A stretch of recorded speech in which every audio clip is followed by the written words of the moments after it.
Out of all the different supplement companies in the world, why choose Youngevity? Why take Youngevity supplements? Well, you know, let's be honest and frank about it. All right. First of all, Dr. Glidden I am not financially linked to the Youngevity company. I'm not a Youngevity distributor. Youngevity doesn't give me direct checks from commission sales from any of the nutritional supplements. I support Youngevity's mission, and I'll go around the country lecturing for Youngevity, and I get a small lecturing fee in order to do that, but I am completely out of the loop with the commission or vitamin sales from Youngevity. So the information that I'm giving to people is not to, in full disclosure, I don't make any money from the vitamin sales in Youngevity, okay? So, number one. Number two, last year in the United States, we spent something like $70 billion on vitamins and nutritional supplements, and everybody's still sick. What's going on? Well, here's what's going on. When it comes to vitamins and nutritional supplements, the recipe is everything. Vitamins are like chicken soup, right? Now, my grandmother's chicken soup was quite a bit better than the chicken soup in the can at the supermarket. Well, what's the difference? Well, the recipe's the difference, right? The freshness of the ingredients, the amount of the ingredients, the actual ingredients themselves. Was it carrots and asparagus, or was there no asparagus, and how much salt and how much seasoning, and all these variables, right, go into making that one most excellent bowl of chicken soup, or really not so much. Right? It's no different with vitamins. When it comes to vitamins or nutritional supplements, the recipe is everything. And with vitamins and nutritional supplements, not only is the actual formulation, you know, how much calcium, how much vitamin C, what are the cofactors, and what molecular form is it in, and is it bioavailable, or is it hard for the body to digest? Is it easy for the body to digest? Is it in a liquid form? Is it in a capsule form? Is it in a hard-pressed tablet that's shellacked? I mean, all of these variables go into making the product, once the recipe has been formulated, easy or difficult for your body even to digest and break down. And the vitamin company that makes the stuff has to have a certain amount of quality control in place in order to assure that there's actually vitamin C in there. And it's actually 500 milligrams of vitamin C per dose, like the label claims it to be. Now, you know, from the person who extracts the vitamin C from the orange in Hawaii to the person that actually puts the powdered extracted vitamin C in the capsule, in the bottle, there is this supply chain. And anywhere along that supply chain, something can go wrong. You know, it can be mislabeled, or it can be stored in a boxcar in Texas somewhere where it's 200 degrees and it's all become degraded, or it's become contaminated, or it was shipped in the wrong container, or the vitamin company, you know, misplaced the stuff. So instead of putting the vitamin C into the capsule, they actually put calcium. So all of these variables just in the supply side can go wrong. And so in order for a company to have an effective nutritional supplement, they have to have a quality control system in place that regulates the supply chain of their raw materials, number one. Number two, they have to have good recipes, right? They have to, it has this much vitamin C and this much calcium, and it's in a particular molecular form, and then it's in a liquid supplement, or it's in a gel cap that's easy for your body to digest. And when you have all of these variables taken care of, then the effectiveness of this particular nutritional supplement increases dramatically. And this is the fundamental difference in quality. It's a quality control issue and a recipe issue. Now, Youngevity's stuff, the Youngevity company has the quality control stuff handled. They have, their quality control is some of the best that I've seen in the industry, and their supply chain is taken care of, and the laboratories that they use in order to give them second party documentation that this really is vitamin C in this, you know, in this raw material. They've taken care of all of that. So that's a very good thing. But the biggest variable that separates the Youngevity family of nutritional supplements from everybody else's is the recipe. And Youngevity's recipes are formed from $25 million of federally funded research, 10,000 autopsies, 10 million blood chemistries and histopathologies that Youngevity's founder, Dr. Joel Wallach, did. And when you do that much pragmatic, boots-on-the-ground research, nobody does that, number one, anymore. And number two, when you have all of that information available and you marry that with 30-plus years of clinical experience by a licensed holistic physician, a licensed naturopathic physician, those recipes, those formulas are going to be way more effective than anybody else's. It just comes down to experience and recipe and quality control. And there's no other company in the world that has that perfect trifecta of combination. That's why Youngevity supplements I recommend wholeheartedly now above anybody else's, because their quality control is excellent and their recipes are informed by millions of dollars of federally funded research and decades of clinical experience by one of the most lauded, experienced naturopathic physicians in the world. And that's just, that's the perfect storm. It's really interesting that you talk about the ingredients, because I used to take all kinds of supplements and I still was getting sick. And I thought that calcium was calcium was calcium. I thought, it doesn't matter if it's calcium citrate or calcium carbonate. Yeah, well, like the fella said, you don't know what you don't know. And in the wonderful world of the kind of biochemistry of vitamins and nutritional supplements, there are many finer points, right? And when you take all of these finer points into consideration, the actual finished product that you have will be much more absorbable. And when we talk about calcium, for example, calcium carbonate, let's say you get a supplement at the health food store that says calcium carbonate, 500 milligrams per capsule. Well, as it turns out, in one 500 milligram capsule of calcium carbonate, you are lucky if you get 30 milligrams of bioavailable calcium, wow. Right?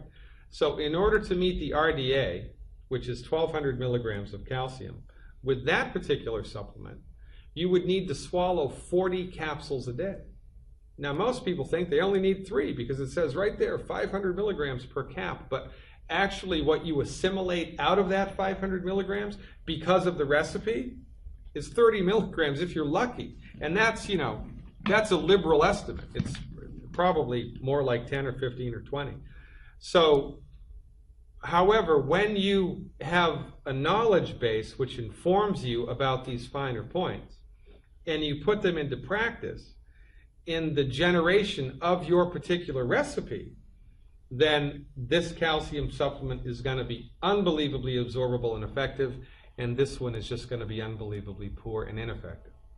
But because medicine is dominated by the pharmaceutical industry, and because very few people have access to this information in a pragmatic way, and because of the profit motive that exists here in the country with the dissemination of healthcare, these finer points are overlooked and neglected, and that's why everybody in this country is suffering, because we're just taking the wrong stuff, or we're not taking nearly enough of it, or what's worse is we're taking vitamins and nutritional supplements the same way we were taking drugs.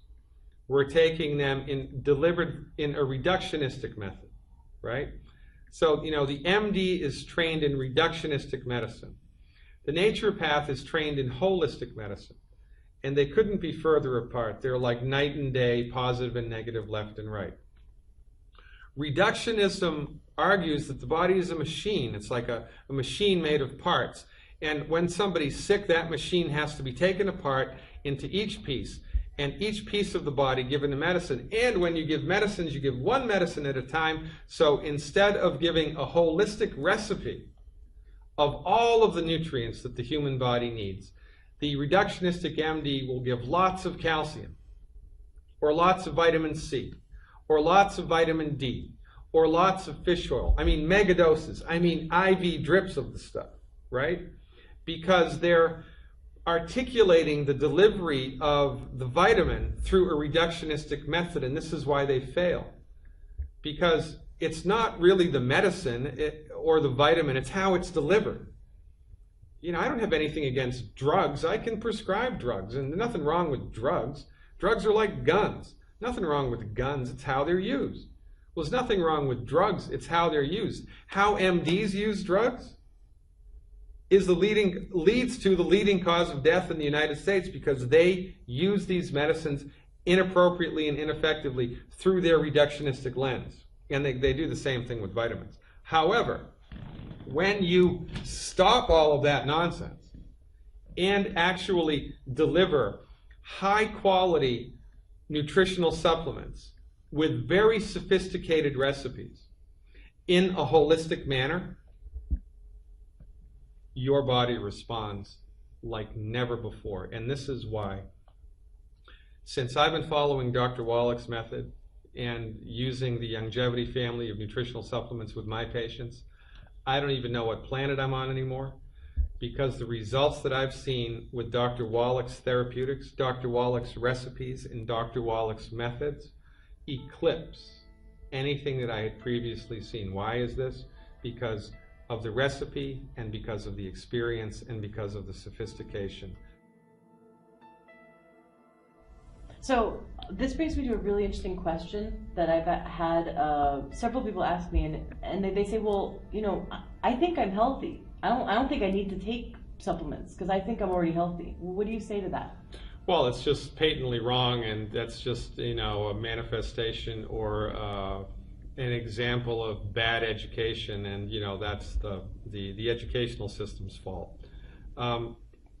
Here's the thing, and I just saw this on TV the other day. You know, I saw there was a commercial for Bayer aspirin, and the person on the commercial said, I was a marathoner and in perfect health, and then I suffered from a heart attack.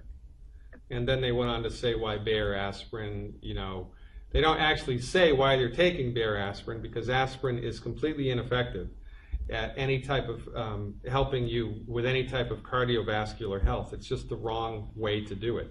It's a very juvenile attempt at securing cardiovascular health. But the point is, we have become our education here has become so dumbed down that we can actually say in one sentence that I was perfectly healthy, and then say, but then I got a heart attack. Well, by definition, you got a heart attack because you were not healthy. Right.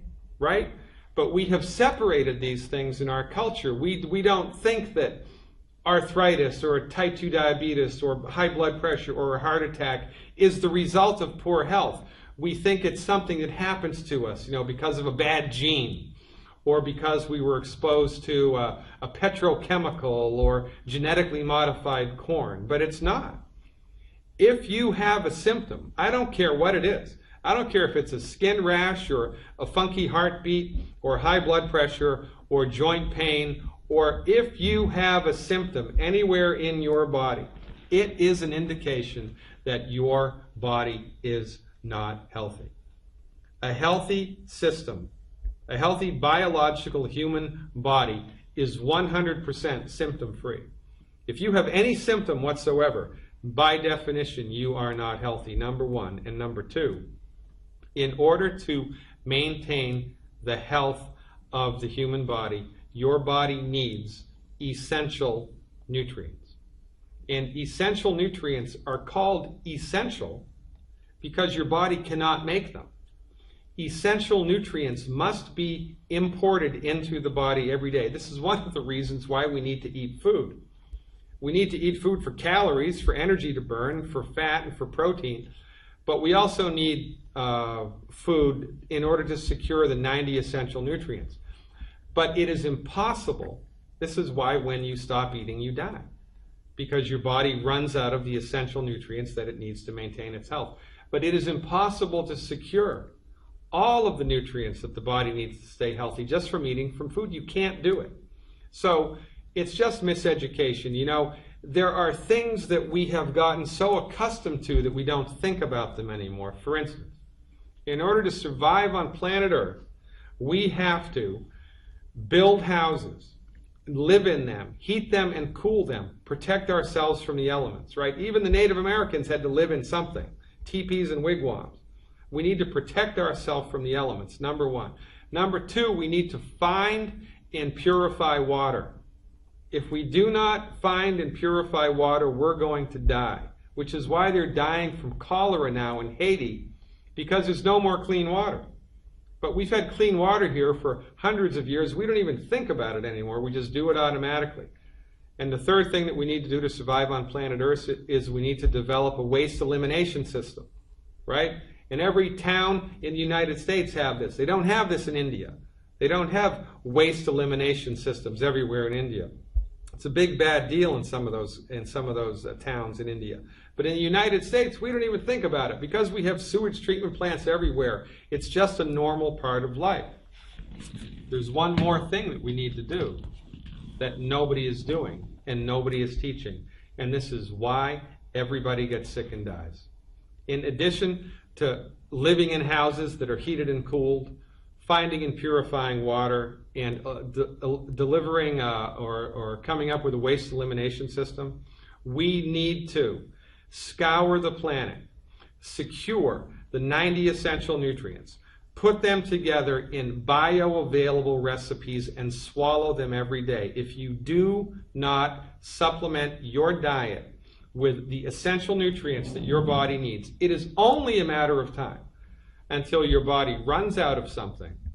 Then something breaks, and then you go to an MD who's completely blind about anything having to do with medical nutrition, and they will tell you that your problem is the result of genetics, or they will tell you your problem is the result of aging, or they will tell you we have no idea what caused this problem, and then they throw a drug at it. You cannot fix a nutrient deficiency disease with a drug. And so in order to optimize your health, especially if you're symptom-free, and I've never met anybody in my life that's completely symptom-free.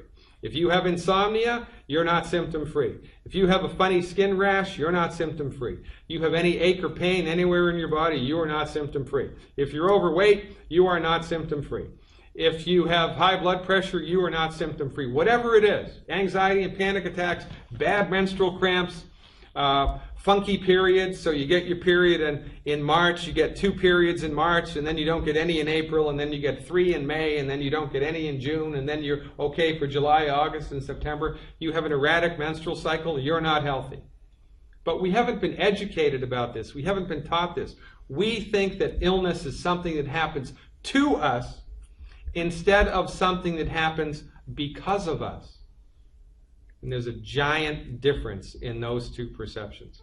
In order to be healthy, you must secure the essential nutrients and swallow them every day. If you don't do that, it is just a matter of time until something breaks. It's that simple.